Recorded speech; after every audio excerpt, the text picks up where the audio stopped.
সেদিন একটা অনুষ্ঠান বাড়িতে গিয়ে হঠাৎ একটা কথা কানে এলো। আমার শ্বশুর বাড়ি কিন্তু এরকম নয়, ওরা আমাকে বিয়ের পরেও চাকরি করার পারমিশন দিয়েছে। পারমিশন? ছোটবেলা থেকে রোজ স্কুলে গিয়ে পরীক্ষার সময় রাতের পর রাত জেগে পড়াশোনা করে বাসে ট্রামে ধাক্কাধাক্কি করে কলেজ পাশ করার পর একটা মেয়ের ভবিষ্যৎ আজও নির্ভর করে শ্বশুরবাড়ির একটা পারমিশনের উপর, যা না পেলে তার এত বছরের পরিশ্রম মুহূর্তে ধূলিসাৎ। এই কথাটাই ভীষণ ভাবালো আমাকে। আমাদের চারপাশে তো এমন কত মেয়েই আছে যারা ঠিক জানেই না যে কোন জিনিসগুলো তাদের অধিকারের আওতায় পড়ে, আর সেই জন্যই অনেক পুরুষ গর্ব করে বলে বেড়ায়, আমি আমার বউকে যথেষ্ট স্বাধীনতা দিয়েছি। প্রতি বছর নারী দিবস আসে। সোশ্যাল মিডিয়ায় নারীর অধিকার ক্ষমতা নিয়ে গাদাগুচ্ছের লেখালেখি, ভিডিও সবকিছুই চোখে পড়ে, কিন্তু এই সবকিছু থেকে দূরে ভিড় বাসে কোনো পুরুষের কোনোই ছুঁয়ে যায় কলেজ পড়ুয়া কোনো মেয়ের বুক, অথবা রান্নায় নুন বেশি বলে সেদিন ভাত নয়, বরের মার চোটে বউটির ভাগ্যে। আমরা জানতেও পারি না। এরকম অনেক কিছুই অজানা থেকে যায় আমাদের। শাড়িতে হলুদের দাগ, চুল উস্কো খুস্কো, সারাদিন বাড়ির কাজ সামলানো পাশের বাড়ির মহিলাটি হয়তো একসময় তাক লাগিয়ে দিতেন সবাইকে নজরুল গীতি গেয়ে। কিংবা রোজ সকালে যে মেয়েটা চুড়িদার পরে 6 টাকার কেক খেতে খেতে সকাল 8টার বাসে অফিস যায়, সে হয়তো একসময় স্টেট লেভেলে বাস্কেটবল খেলতো।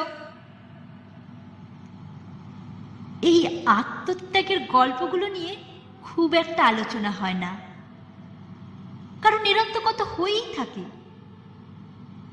নারী মানেই তো মায়ের জাত, তাই তাদের শরীরে মায়া দয়া বেশি।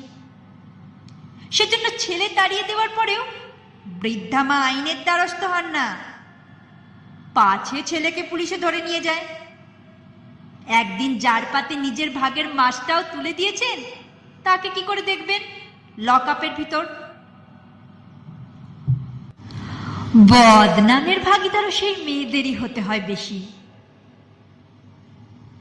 বহু বছরের প্রেমিক আচমকা একদিন অন্য কাউকে বিয়ে করে নিলে প্রেমিকটিকে নয়, প্রেমিকাটিকেই লুকিয়ে বাঁচতে হয় সমাজের থেকে। নানান লোকের নানান রকম প্রশ্নে তাকে জেরবার হয়ে উঠতে হয়। নানান লোকের নানান রকম প্রশ্নে তাকে হাঁপিয়ে উঠতে হয় প্রতিনিয়ত। শাড়ির লোলুপ দৃষ্টি থেকে বাঁচতে স্লিভলেস কুর্তি পরা কোচিং ক্লাসের মেয়েটা কখন যে জড়সড় ফুল হাতায় বদলে যায়, কোচিং ক্লাসের কেউ টেরই পায় না। একটু রাত অব্দি একটা মেয়েকে অনলাইন দেখলেই মনটা ছুকছুক করে ওঠে, একটু চান্স মেরে দেখতে। কিংবা পার্টিতে একটা মেয়ে একটু হেসে গেলে কথা বললেই মনে হয় সে হয়তো সিগন্যাল দিচ্ছে। তবে সব থেকে বড় সমস্যা তো হয় মেয়েরা একটা উঁচু পদে যদি একটা চাকরি জুটিয়ে ফেলে, অথবা সংসারের যে পুরুষ সদস্যটি তার থেকে একটু বেশি রোজগার করে ফেললে। মেয়েলিগো যে কি সাংঘাতিক জিনিস, তখন তা হাড়ে হাড়ে টের পাওয়া যায়। অফিসের বস মেয়ে, ধুর, তাও আবার হয় নাকি? রেস্টুরেন্টে খেতে গিয়ে বউ বিল মেটাবে? না না, বন্ধু বান্ধব আত্মীয় স্বজন তারা কি ভাববে? এত দূর অব্দি তবু ঠিক আছে, মেনে নেওয়া যায়। কিন্তু সব থেকে খারাপ কখন লাগে বলুন তো?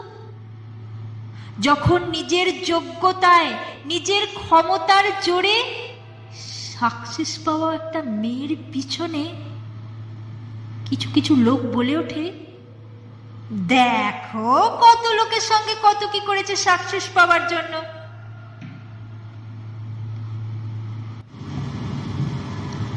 তবে যদি ভাবেন এসব কিছু শুধুমাত্র নিম্নবিত্ত বা মধ্যবিত্ত ঘরে জন্মানো মেয়েদের সহ্য করতে হয়, আর উচ্চবিত্ত ঘরের মেয়েরা খুব সুখে থাকে, তাহলে সে ধারণাটা আজই বদলে ফেলুন। কারণ দামি মেকআপের আড়ালে কাল সিটে লুকিয়ে থাকে তাদেরও। তাহলে কি সব পুরুষ খারাপ? একেবারেই তা নয়। আমি এমন অনেক পুরুষকে দেখেছি যারা প্রত্যেকদিন সকালে স্ত্রী অফিস যাওয়ার আগে তার জন্য টিফিন বানিয়ে দেয়। আমি এমন অনেক পুরুষকে দেখেছি যারা প্রেমিকার জন্য রাতের পর রাত জেগে পরীক্ষার সময় নোটস তৈরি করে দেয়। আমি এমন অনেক পুরুষকেও জানি যারা অসুস্থ স্ত্রীর সেবা করে যান বছরের পর বছর ধরে। কিন্তু এটাই তো স্বাভাবিকতা। কাঁধে কাঁধ মিলিয়ে একসঙ্গে লড়াই করাটাই তো স্বাভাবিকতা। বছরের পর বছর ধরে নারী তো শুধু এটাই চেয়ে এসেছে, তার পুরুষ সঙ্গী তাকে দুর্বল নয়, বরং সহযোদ্ধা ভাবুক। তার অফিসের লোকেরা তাকে সহকর্মী ভাবুক।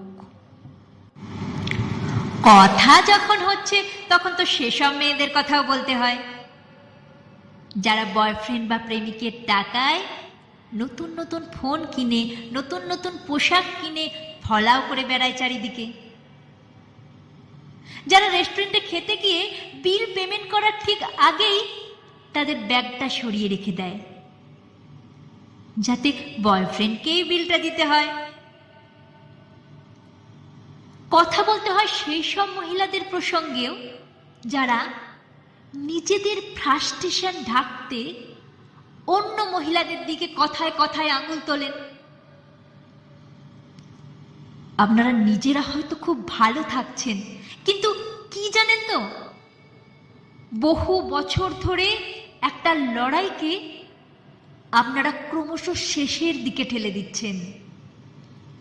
আসুন না আমরা সবাই বরং একটু স্বাবলম্বী হতে শিখি, আকাশে ভর দিয়ে ডানা ঝাপটাতে শিখি। আকাশে ওড়াটা তাহলে হয়তো একদিন আর খুব একটা কঠিন হবে না।